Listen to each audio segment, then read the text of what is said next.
পর্যটক প্রিয় চরপেশনবাসী, আমরা আপনাদের সকলকে শুভেচ্ছা জানাচ্ছি। ভোলা ট্যুর থেকে দেখতে পাচ্ছেন ঢাকা থেকে চরপেশন পর্যন্ত টিপু 13, 14, কর্ণফুলী 12 এবং 13, তাশরিফ লঞ্চ সহ ফারহান লঞ্চ, বিভিন্ন লঞ্চ ঢাকা থেকে চরপেশনের উদ্দেশ্যে ছেড়ে চলে যায়।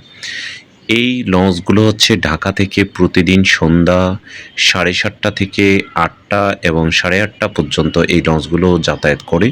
এছাড়া পবিত্র ঈদুল ফিতর উপলক্ষে একটি লঞ্চ যুক্ত হয়েছে, সেটি হচ্ছে এমভি মধুমতি, যেটি ঢাকা থেকে চরপেশন পর্যন্ত রাত 9:30টায় হচ্ছে ছেড়ে চলে যায় সদরঘাট থেকে।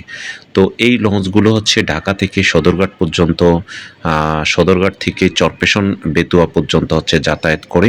আপনারা যে লঞ্চগুলো দেখতে পাচ্ছেন, আসলে এই লঞ্চে যাতায়াত যতটা আরামদায়ক, যতটা সুন্দর মতো যাতায়াত করা যায়, এই লঞ্চগুলো সদরঘাটে যদি একটি লঞ্চ থেকে অন্য একটি লঞ্চ দূরত্ব বজায় রেখে যদি হচ্ছে যাতায়াত করে, তাহলে আর কোনো দুর্ঘটনা হওয়ার সম্ভাবনা থাকে না। আর অনেক সতর্কতার সাথে যাতায়াত করতে হয়। ঢাকা থেকে চরপেশন পর্যন্ত ডেকের ভাড়া হচ্ছে 500 টাকা এবং 400 থেকে 500 টাকা, এবং হচ্ছে কেবিন ভাড়া 1200 থেকে শুরু করে উপরে রয়েছে, সেটি রয়েছে। তো আমরা আসলে পর্যটনের বিভিন্ন সময় ভিডিও করে থাকি।